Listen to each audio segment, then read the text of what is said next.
Hello and welcome back to my RC channel. I'm AndyRC and today I'm checking out the DJI Digital FPV System. This is the cheapest form that you can buy it in with the goggles and the air unit. So it's no surprise that 80% of people buying into the system so far have not bought the controller. Of course, that may change as new people enter the hobby.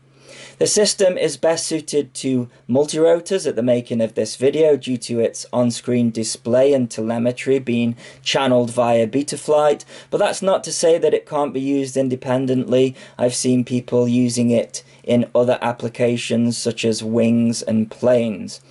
The unit is power switchable from 25 milliwatt to 700 milliwatt and has up to 8 channels on the 5.8 gigahertz band. In most regions it will be limited to 25 milliwatt and 4 channels, but just like the analog variants, which are also limited to 25 milliwatt, it can be unlocked. The reason it's limited to 25 milliwatt but something like a Mavic can fly for a few kilometers is the same reason why Analogue is limited to 25 milliwatt in most regions, and that's because DJI's camera drones are using frequency hopping. And this DJI FPV system doesn't frequency hop. Otherwise, I don't think you could run 8 quads at the same time. I've had experience of this when flying multiple DJI camera drones where you will get interference errors just flying 2 at the same time. And if you fly a DJI camera drone around Analogue FPV, it's pretty hard to find a channel that doesn't give you intermittent lines across the screen, depending on the DJI model, of course, because some use different frequency bands. I imagine frequency hopping would add further latency at the same time. I mean, think about what adding more channels to an FrSky S-Bus system does to the latency of just the control system, which uses much less bandwidth than HD video. Now, I've been saying this for a long time, but low latency digital FPV is what this hobby needs to grow, because initially there was this big hype around 2016 to 2017, but after that there was definitely a drop-off in interest. And while there have been some amazing innovations, the video feed has stayed analog, which I think has held it back. And if you want all top-end analog gear, you can be spending more than the amount of this new digital FPV system. A pair of Fat Shark HDOs cost me $500. A rapid fire module cost me $159. Then it was around about $27 for the antennas, and a top-end Runcam Mini Sparrow cost about $41, and the Tramp HV around about $30, which all adds up to $757, and that is a lot of cash to spend on fairly old tech. Now, I justified that thinking it's going to be some years until anything better comes along, but the DJI goggles are $529 and the air unit is $179, making that $708 in total. So in one way it's frustrating because the DJI system is actually $50 cheaper than the equivalent top-end analog system, but at the same time it's amazing that it's not twice the price of that, given that it provides low latency HD digital FPV, and that's brushing over the fact that it records HD 1080p 60 FPS footage on board, so you can add the price of a HD camera to the analog system as well if you want to take it that far. Now, if you have invested all of that money into analog, then you're going to want to wait for Fat Shark's HD system. And if you haven't and are running budget goggles, then I don't think the HD system is going to kill off analog just yet. But my advice is usually don't wait for anything. If you want digital FPV, then this is the best that's available now. Otherwise, how long do you want to wait? Maybe a year, with the potential of still being disappointed? And as someone who's been following this closely, I hear people saying, I'll wait for the V2, or I'll wait till it gets even smaller. And I say to that I don't think this is a V1 product. They've been doing digital FPV from the very start with Wi-Fi and then Lightbridge and Lightbridge 2, then OcuSync and OcuSync 2. Then there was a first attempt at the air unit which went largely unnoticed, called the DJI OcuSync Air System, and its form factor was very similar to this one. So there is your real V1. And this is also their third goggle release. So for me as a whole, this is like at the V5 stage and not the V1. It might be different with Fat Shark though. They have delayed the release of their HD system, realizing that it's not up to scratch, and most companies would just release what they have, so I've got to give them credit for that. But I'm impatient and there's no date being given for the Fat Shark product. And from my experience, DJI crush at absolutely everything that they do. So let's take a look at what they have come up with. The air unit, including the antennas and the connector to the model, weighs 53 grams with its entire casing being a heatsink. The wiring loom is 100 millimeters in length, so it's long enough to sit at the back of a 5-inch freestyle model, but at the same time it looks bigger and heavier in pictures. So funnily enough, when it arrived, the AndyRC Signet 3-inch frame was the most suitable platform that I had for the system, because at the time there weren't any specific frames built to house the unit other than the frames DJI are selling. But I wanted my first video to be a little bit different, with the props out of shot, and my channel has always focused on micros mainly, so I wanted to see if it could be done. I did have to move the stack back a little bit. I also took the advantage of lengthening the body by only using single screws at the back. The camera is just shy of 21 millimeters across, so it's slightly bigger than a micro camera but smaller than a mini. This is a little bit inconvenient, but the Signet's aluminium camera holder bends, so I made those wider, and I also cut the camera mounting holes deeper, providing more camera protection at the front.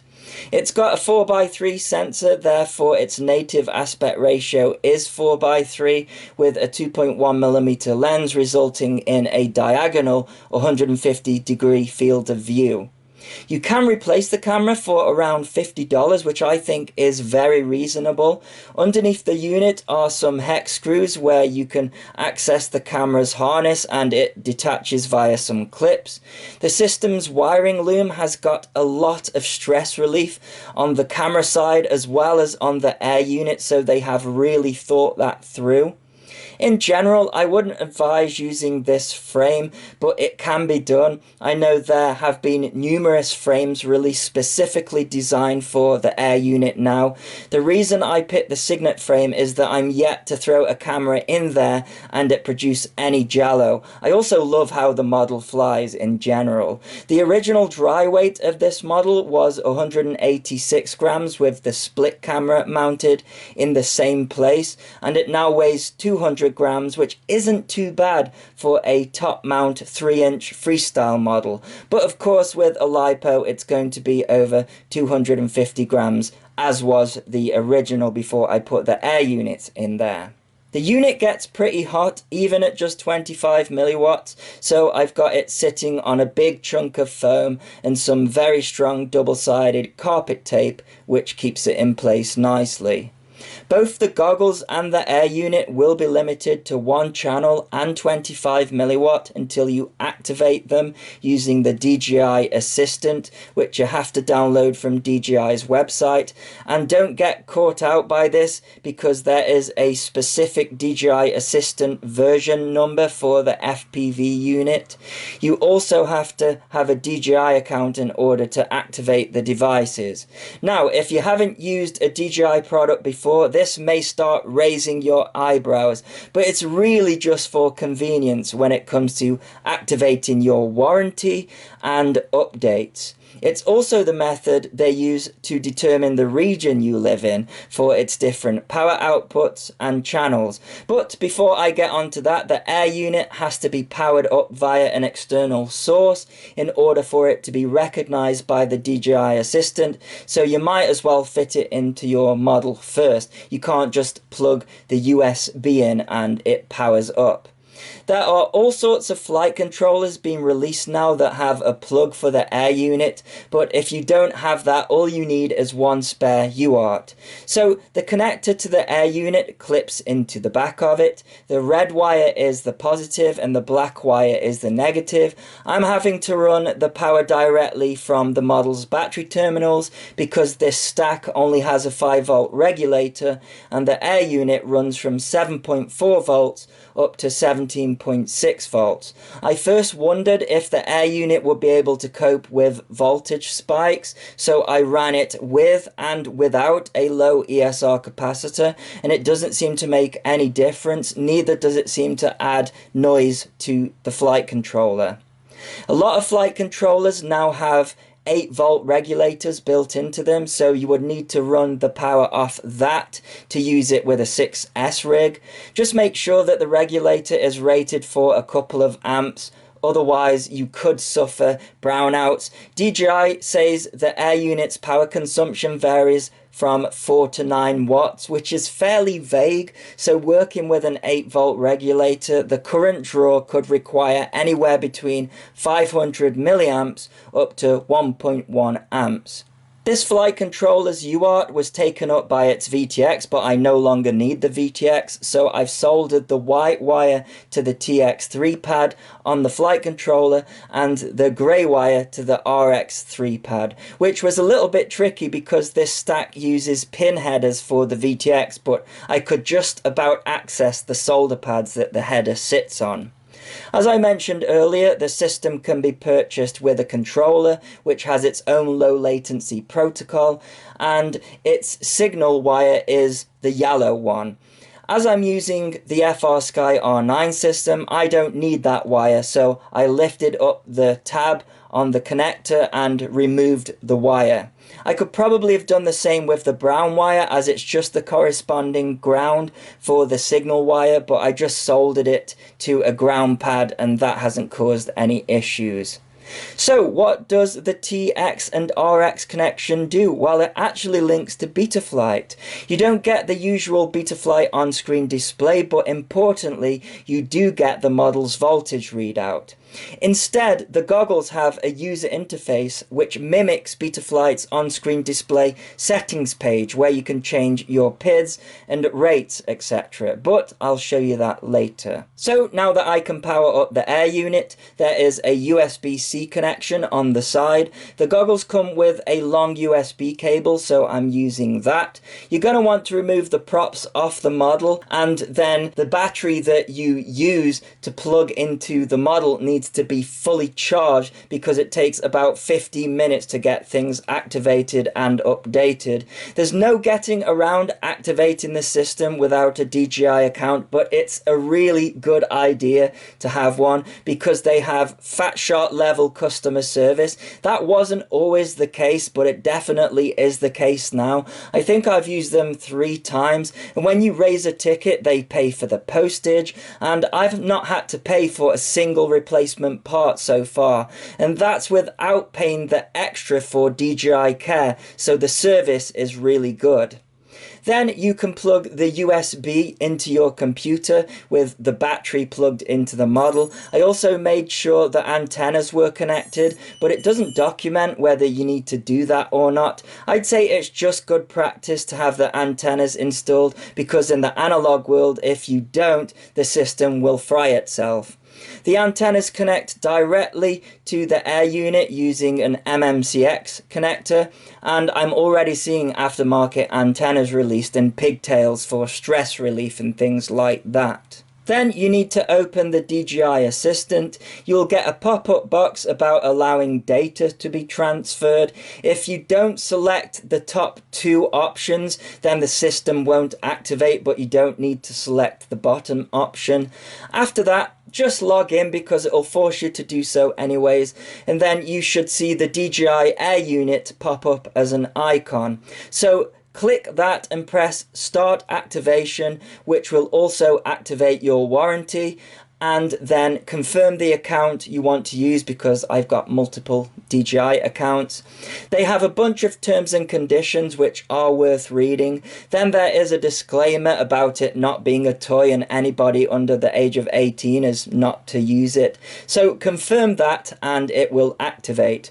And while it's doing this, it's using your internet service provider to determine your region, which has actually been known to cause some issues. For example, there have been cases in the USA where they have activated the product, but their unit was still limited to 25 milliwatts and only had 4 channels. I think this is because your internet service provider may not necessarily be owned by a company in your country, even though it's operated in your country. So I've seen people either use VPNs to fix this issue because it also protects your data at the same time if you're worried about that.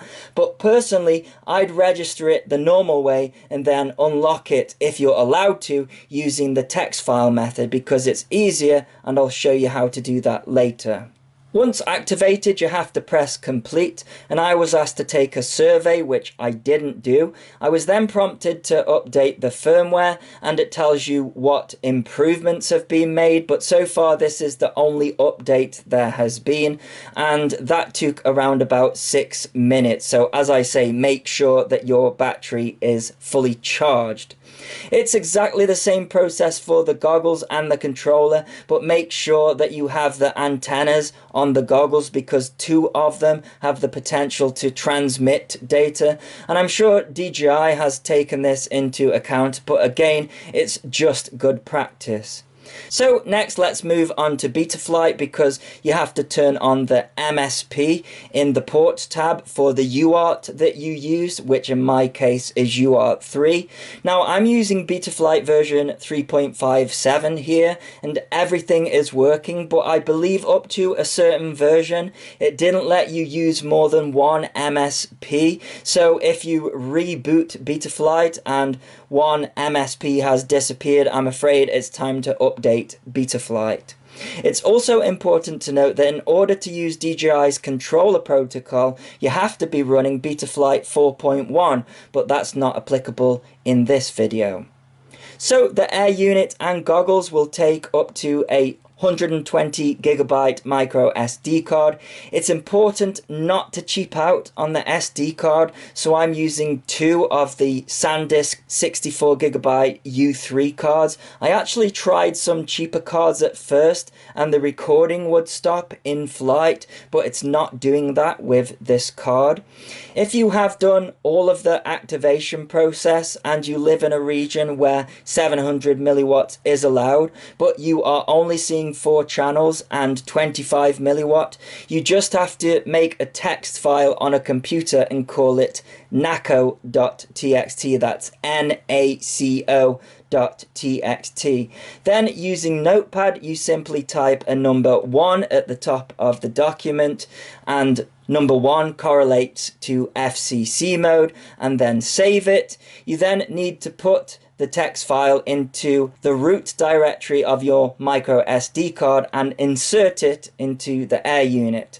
After that, you need to power up the goggles first, then power up the Air unit. The goggles should jump to the public channel, and I'll also put a chart up of what regions the other numbers correlate to because it goes from 1 to 8.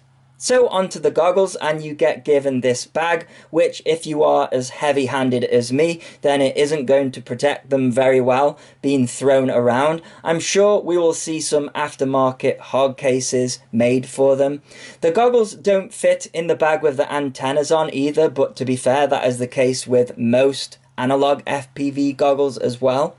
Everyone I've shown them to so far have said, they aren't as big as I thought, and that's because I think from pictures they look like a box goggle, but they aren't. They have two individual 2-inch LCD panels in there with a quoted adjustable field of view from 30 to 54 degrees. But as someone who has access to a pair of 50-degree field of view Fatshark HD2s, I would say that its full field of view is much bigger than that. The screens have a resolution of 1440 by 810, making them a 16 by 9 panel. So, depending on your interpretation of what full HD is or not, I'd say just forget about the numbers and the fact that the panels aren't OLED, because none of that matters. You can't spot a single pixel, and in terms of picture quality, it's so much of a jump up from analog, and let's face it, there have been some goggles released in the past with HD in their name that didn't even come close to a HD resolution where these actually do. Most people who have had a go of this system so far have either said to me it's like flying through a GoPro, or going as far to say that it feels like flying FPV for the first time again. Imagine that. And without trying it for yourself, that's probably the best way anyone can describe it. The goggles don't come with a battery. Instead, you're given a long lead with a DC connector on one end and an XT60 connector on the other end. It will take the same voltage range as the Air unit, but they recommend using a 1600 milliamp 4S to give you 3.5 hours of usage. At first I thought, why haven't they made it so the battery can fit on the side of the head strap like all of the other goggles on the market? But having used the system for a fair amount, the goggles will run off a smaller 2S battery, but it won't be long until you start getting warnings because the goggles are thirsty. And they also have a higher discharge rate than your average analog goggles. So I wouldn't want to carry a 1600 milliamp 4S on the side of my head. Therefore, I tend to agree with the decision to use a long lead and have the LiPo sit in your pocket. You have to make sure that the DC jack is pushed fully in though, because the last thing you want is it getting pulled out while flying. It almost happened to me once, so maybe a stress relief system is needed. And yes, there is no power button, but if you are a subscriber to my channel, then you'll know my opinion on power buttons, so I'm not bothered by that at all. GMB do make this special 2S 3000 milliamp LiPo with a battery indicator on the side, which you can fit in the side of the goggles, but ideally you need to 3D print a holder or cable tie it on, otherwise they keep slipping out. I'm getting about an hour of use out of them, so perhaps you would rather buy a few of these than having the inconvenience of being tethered, but it's up to you. The head strap is a 3-part harness. Personally, I also think this is a good choice because the goggles are heavier than the analog compact goggles, so the top strap gives some extra support. The antennas are RPSMA left-hand polarized stubbies, which are going to be fine for freestyle and running at 700 milliwatt, but I think for racing at 25 milliwatt, patch antennas are going to be needed, which when I think about it should be no surprise. There is a thick island of trees to the right side of my field, and in 25 milliwatt mode I couldn't quite get round them and I had to ditch the model. The onboard DVR didn't capture what I was seeing through the goggles, it just dropped the frames. But when I think back to running only Omni antennas on a diversity system, I couldn't get round those trees on 25 milliwatt either. So I'll have to try adding some Menace left-hand polarized patch antennas to see if it makes a difference. But I still think this system is going to suit freestyle better than racing initially. People are going to crank up the power and have an experience that they haven't had before. I also think that because it's HD and there is so much detail to look at compared to analog, racers are going to have to adjust to that, which is why I think many describe it as like flying FPV for the first time again. It's kind of like when you drive a route in your car, then you do the same route as a passenger. You notice stuff that you didn't see while driving, and that happens with this HD system. You're so amazed that you can see every blade of grass that you might smash into a racing gate. Anyways, if it helps you out with what aftermarket antennas you want to use on the goggles, the top two antennas both transmit and receive data between the goggles and the air unit. So, as I say, it's important not to power on the goggles without the antennas in place. And the bottom two antennas are just receivers, and it's all working like a multiversity system. Underneath, we have adjustable IPDs from 58mm to 70mm. I do need them maxed out to the size to see a perfect picture, but I've got wonky eyes, so that's the case with all FPV goggles for me. Unlike their last generation of goggles, these require your eyes to look into the distance rather than close up.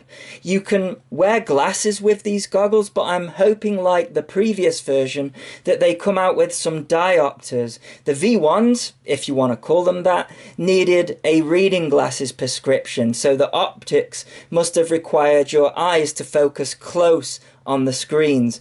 But without my glasses on, the image is a little blurred, and my prescription is -2. I'd like to see some diopters because I don't want to get the lenses scratched up from my glasses, potentially catching them, which is why I've left the protectors that they came with in place. But with my glasses on, I get a picture that is sharp as anything. Underneath, we also have a micro SD card slot for the onboard DVR and a USB-C connector, which doesn't power the goggles. It's just for activating and updating the product. If you leave the micro SD card in the unit and plug the goggles into the computer while powering the goggles via the DC jack, then it shows up as a mass storage device on a computer, so you can take your files directly from the goggles if you like, and it's the same with the air unit. Then on the other side, we have a headphone jack, which does not play a live audio feed from the air unit, but instead will play back the audio of the recorded files from the air unit. So it does have a microphone on board, but you would have to take the micro SD card out of the air unit and put it into the goggles, because the DVR in the goggles doesn't record audio either. So I don't think many people will be using this feature unless you had an awesome flight and want to watch it back in the field. One cool thing I found though is that I can put an SD card from a Mavic or a Phantom and enjoy watching the recorded footage via the playback feature in the goggles as well. But you can't use these goggles with any other DJI product, such as their camera drones. It won't bind to the Mavic or the Phantom. This is just for DIY freestyle and racing. The headphone jack doubles up as an AV in, so you can still do analog through the goggles, but more on that later. I think iFlight is coming out with a product that allows you to install an analog module to these goggles, which involves a 3D printed front plate, and I imagine you'd need to do some soldering as well. I'm not sure if this is going to be popular, given that it will most likely void your DJI warranty, so we'll have to see how that plays out. But I understand people wanting analog with these goggles. It was the same when DVD players came out. People wanted VHS integrated into them for a short amount of time, but how long did that last though? One thing I will say is bear in mind how much power these goggles are consuming already, and what adding something like a rapid fire module does to the power consumption of analog goggles. It reduces it by quite an amount. Also underneath we have the DC jack, and then there is this tiny red button which is how you bind the goggles to the air unit, and as I understand it, you can bind as many air units as you want to the goggles. The air unit of course also has the same corresponding button, so you power them both up and it's a short press of each button to bind them together. Then on the top we have the button to start and stop the recording of the DVR and the air unit, as well as a joystick which also presses in to navigate around the goggles menu, and a back button to exit out of those menus. On the side of the goggles are two buttons which go up and down the available channels while sending the data to the air unit, so they both change channels in unison. And there's an LED array to show you what channel you're on, or should I say, to tell the people you are flying with what channel you are on. The faceplate is held on with Velcro, so it's removable. Everyone that has tried the goggles, including myself, will complain about light leak from the back, which you instantly zone out as soon as the bright screens turn on. I'm sure someone will come up with some inserts to sort that out, or have a 3D printed solution. Fat Shark still have a problem with light leak, and you can buy inserts to stop light leaking through the front, but with these goggles the light only leaks through the back, which in my opinion isn't as bad. When you power the goggles up, you hear a fan sound, and to me it sounds like multiple fans. There are various vents around the goggle, one of which feeds through to the faceplate to stop the lenses fogging up. And this is why I think you should take their advice and use a big LiPo when you think this thing is transmitting and receiving data, as well as all of the processing that must be going on to get that low latency HD FPV. Then it's powering the DVR and the screens. So yeah, there is a lot going on with this thing. Anyways, let's power everything up and take a look at what you get through the screens. First of all, you can see that the goggles are in 4x3 mode. In the bottom left, you can see the channel that I'm on, and it also shows the signal strength. This is something that the air unit and the goggles communicate between themselves, and will go red when the signal starts to get low. Now, I've heard other people say that when you pull the battery from the goggles, the channel resets to the public channel, but I've not found that with this unit. It's remembering the last channel that I was on. So on the right hand side of the screen we have the model's battery voltage. This only works if you have connected up the UART. As the model's voltage readout is taken from Betaflight, its low voltage warning is also taken from Betaflight. So it will go into the red if the voltage drops below the setting that you set in Betaflight's power and battery tab. And next to that is a timer which starts when you arm the model, and also requires the UART to be connected to the model. When you arm, you will get an unlocked message, but it just means that the model is armed from the information it's receiving from Betaflight. Next to that is the voltage of the goggles, and when that gets low, it will also turn red and start beeping at the same time. And above that is our latency in milliseconds, and also the data rate passing between the air unit and the goggles. Further up shows you the minutes remaining in terms of recording time for the micro SD card on the goggles and also the air unit. It's also an indication of how full your micro SD cards are. I've got it set up to both record the goggles DVR and the air unit at the same time. So when I press the record button, the icons flash red when recording, and if you don't have an SD card inserted in either device, then it'll just say no SD card. You can't remove the on-screen display, but personally I wouldn't want to. So if I press the joystick in, the first option is player, and you can see I only have the option of channels 1 to 3, and then channel 8 is known as the public channel. The idea of the public channel is that it's to be used on the ground for setting up your gear, a bit like pit mode. You can fly on that channel, but you'll get a message that says now on public channel, please select a player. And the three other channels have a green race icon by them. You also can't select the public channel via the buttons on the side of the goggles. So DJI are saying this is your pit mode when flying around other people that are using the DJI system, because the public channel sits on frequency 5839, which on analog is close to race band 6 on frequency 5843. Bosscam A channels 3 and 2, Bosscam B channels 6 and 7, and Immersion RC, also known as Fat Shark, channels 5 and 6. So that covers quite a lot of channels just on the public channel. So looking at the frequencies, they have not conformed to a particular band. But to be fair, neither has any other analog band. For example, Race Band 3 will pick up on Fat Shark 1. It's an ever-ending problem, but it can be done. You just have to know which frequencies are close to the analog variants. So channels 1 to 3 in CE mode are frequencies 5735, 5770 and 5805, and I'll put a chart up so you can see which ones they clash with. But in FCC mode, the channel numberings correspond to different frequencies compared to the CE channels, even though some of the frequencies are the same. So again, I'll put a chart up so you can see where they clash. Now, I don't know the outcome of the digital FPV system and IMD, also known as intermodulation distortion, but with analog you can be running two different frequencies that are spaced so far apart that they shouldn't interfere with each other.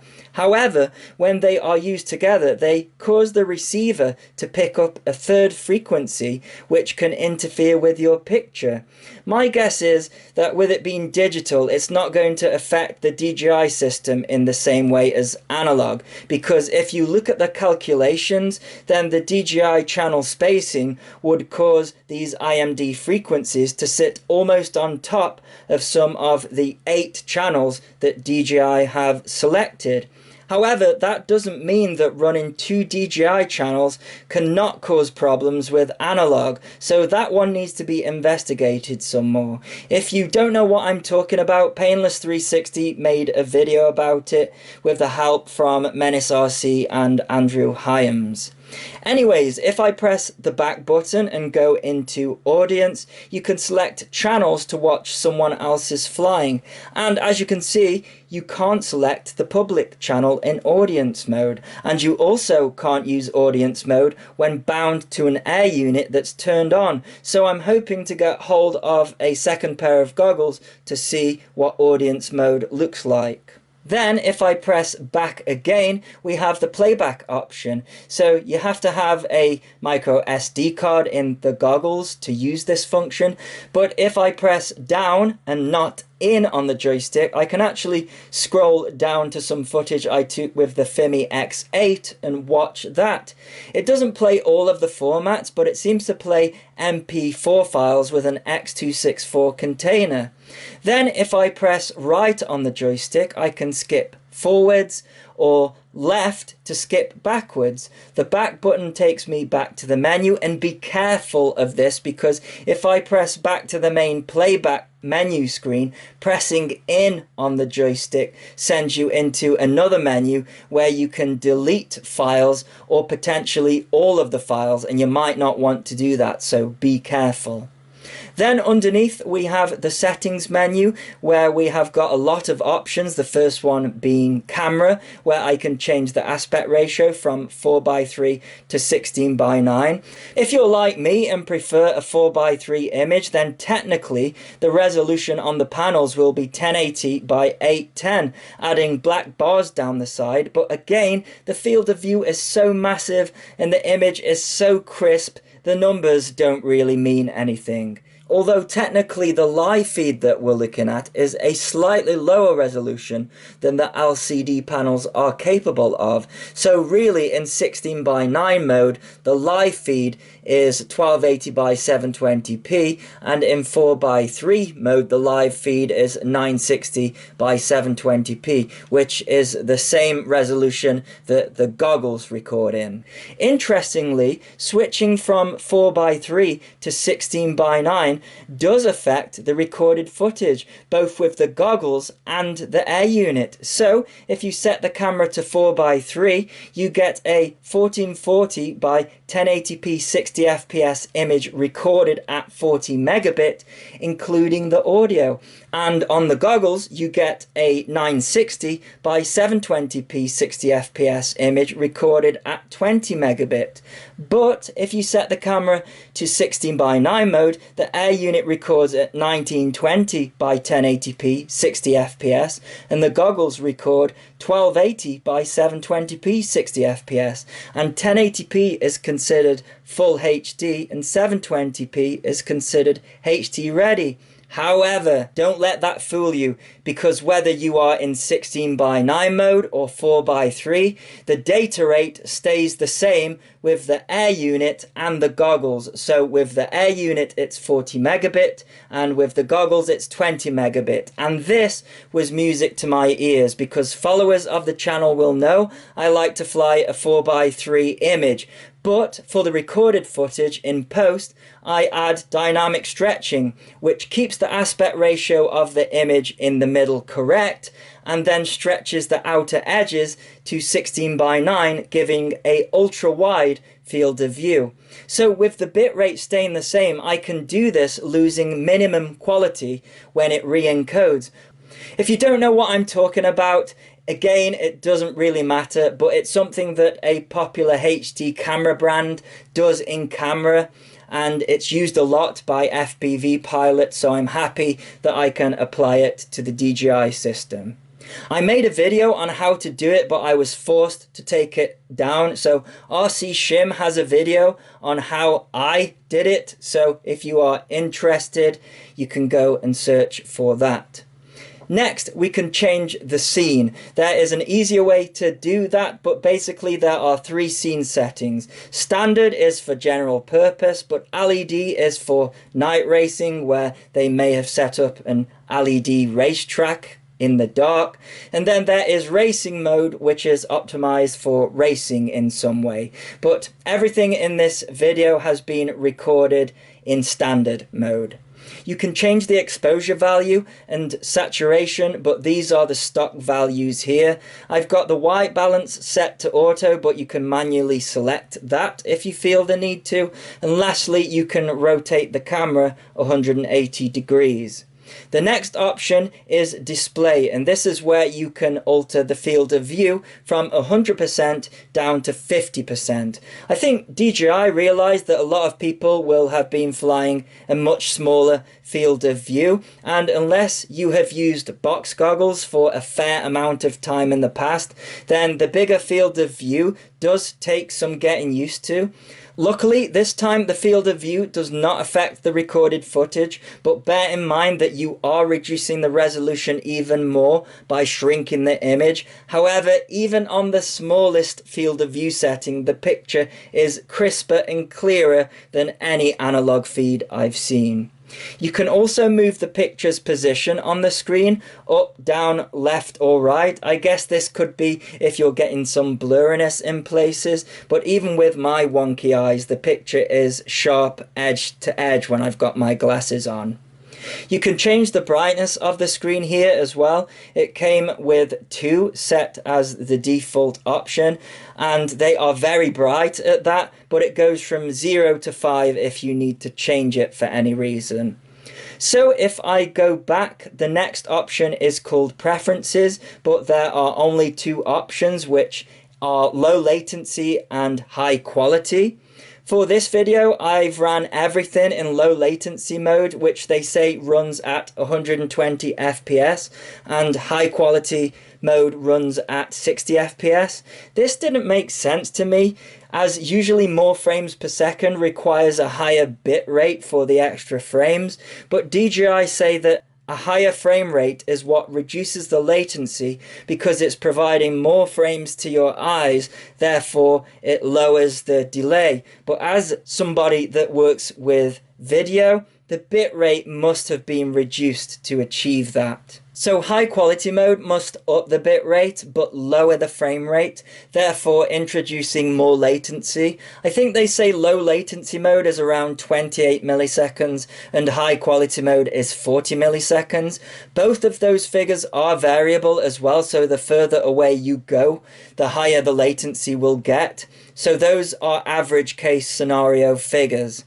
Then we have focus mode, which DJI has been playing around with for a while. With some of their camera drones, the further away the model gets, you can notice a drop in quality, which is basically reducing the bit rate, so there is less data for the system to process and it gets you more range.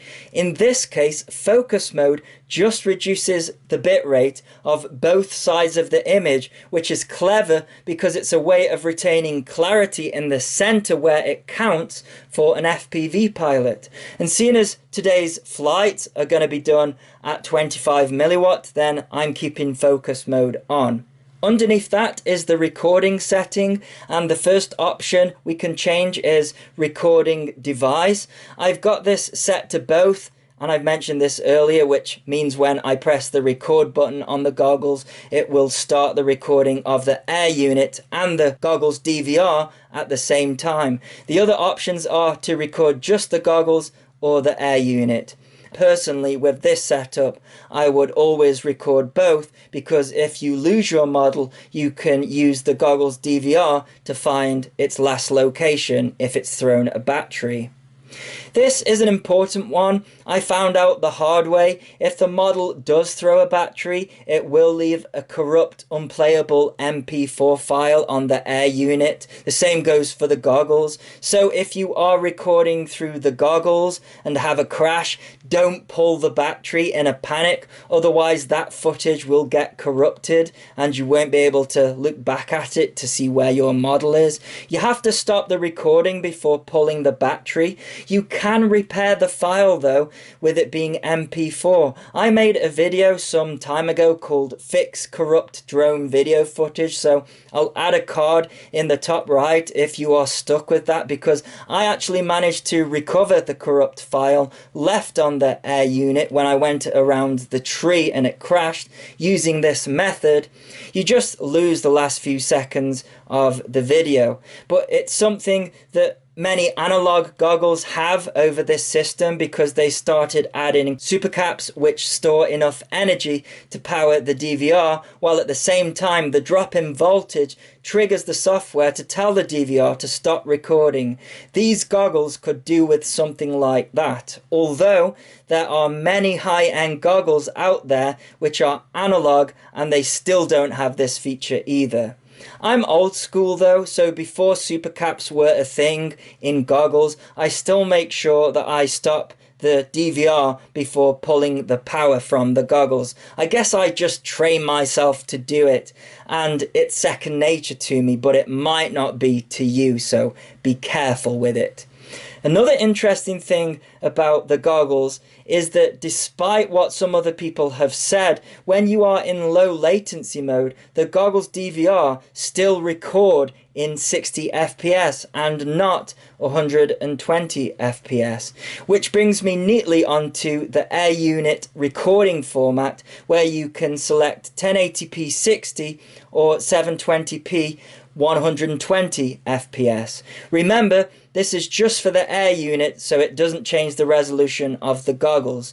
And I would recommend always using 1080p 60, because for me, 120 FPS is not enough for slow motion. It's also not enough for your eyes to recognize. Then we have got storage mode for the air unit and a separate option for the goggles, but they are really the same options for each, which is stop when full or overwrite. I've set mine to stop when full. Otherwise, if for some reason I haven't kept an eye on the capacity of my micro SD cards, it will perhaps overwrite my best flight with the luck that I have. I'm going to skip over the remote controller settings in this one because I'm not using it, but I will cover it in another video. However, if you are interested in the controller, it only does mode 1 and mode 2 for now, so no mode 3 or mode 4. I can't see why they couldn't add it in a firmware update though, so check the date of this video before hammering the keyboard, and that is valid for anything that you want to say because this is running the earliest firmware at the making of this video, and no doubt there will be numerous updates in the future. So PID tuning will only work if you have the UARTs connected and Betaflight all set up, but you can see this is a similar copy of Betaflight's on-screen display settings screen, so I can change my PID profile or change the PIDs themselves through the goggles. If I press back and go into AV in mode, you can see I get a blue screen, but as soon as you plug an analog source into the AV in socket, you will get snow. The DVR will not record the analog signal in the same way that a pair of analog goggles won't record a HDMI signal. In AV in mode, the aspect ratio is stuck in 4:3, but DJI are going to come up with an update so that you can switch it into 16:9. There's also a known issue where the brightness and saturation options stay on the screen. There is no way of making those options disappear at the making of this video, but DJI have told me that they are going to fix that via an update as well. The goggles also don't remember AV in mode, so you have to go into the settings and select it again every time the goggle reboots. Some people seem to be experiencing high latency in AV in mode, but some people are having no problems at all, and it's been suggested that changing the format in Betaflight from PAL to NTSC or Auto fixes the problem, which doesn't surprise me seeing as the goggles are currently stuck in 4:3 mode and people are also using 16:9 cameras as well. The next option is format SD card, and if you select that you can either format the card in the goggles or the aircraft. I recommend doing this especially if you are having SD card issues. There are lots of products out there that work best when you format the cards through the product itself, and it's because there are a few different formats such as NTFS, exFAT or FAT32, and the software is going to choose the format that works best for the system. As for language, I only recognize English, Chinese and German, but there are a few others in there. Device is where you can change the power output from 25 milliwatt to 700 milliwatt, and even though this is the CE version, it lets me select 700 milliwatt, but just like a analog system, it still only outputs 25 milliwatt on the higher setting.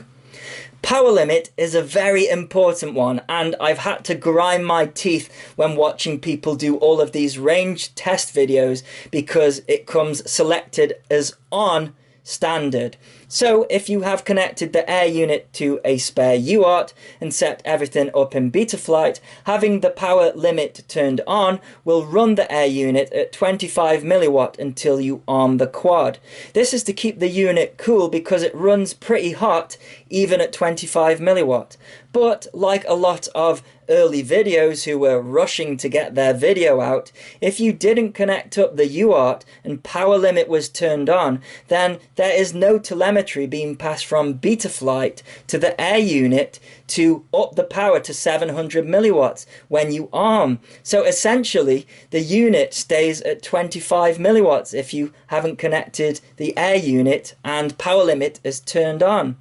Now, I've been playing with this system for a month or so a lot of those initial range tests done at 700 milliwatt could have actually still been running at 25 milliwatt. The only problem is you don't know who knew about it and who didn't. My guess from what I saw is a lot didn't know about it. On the flip side, you can turn the power limit off and select 700 milliwatt, which means it's always running at 700 milliwatt. So you don't want your model sat on the ground for too long, otherwise things around your air unit could start to melt. Another thing I've not heard many people talk about is that With the UART connected via Betaflight, the recording of the goggles DVR and the air unit automatically stops when you disarm your model. Now, I really like this feature because it's so easy to accidentally run your battery flat once you have landed, and if you run it flat enough for the air unit to turn off, then you have lost your video. At the making of this video, you can't turn this feature off unless you disconnect the UART.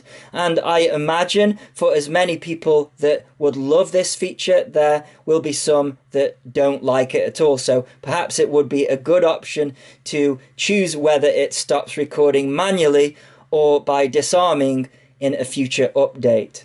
And before you ask, turning the power limit off doesn't stop it from doing it. I've tried.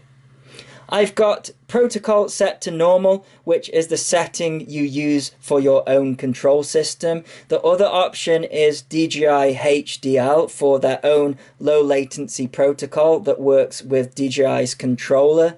Then we can reset all of the settings to default, and the device info tells you the firmware version and serial number of each paired device. Lastly, if I press back out of all of the menus, the joystick lets you quickly cycle through the 3 different scene modes by pressing it up or down. Wow, that's a lot of information to take in, right? So let's get and fly this thing. So because the DVR and onboard footage is so similar, with only focus mode giving the game away, I'll intermittently switch between the two, but I'm going to leave the goggles DVR footage in 4x3 mode because I think it also shows focus mode off better. But for the 4x3 footage recorded on the air unit, I have dynamically stretched the video to 16:9.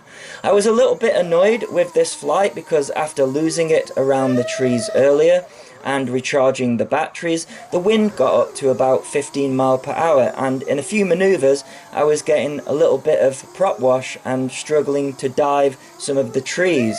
But having flown it many times trying to figure out why my cheap micro SD card kept cutting out, earlier in the day when the wind was flat calm, I wasn't having any of those issues, so there was no point trying to retune it, and as you will see in other areas of the field, there is no prop wash.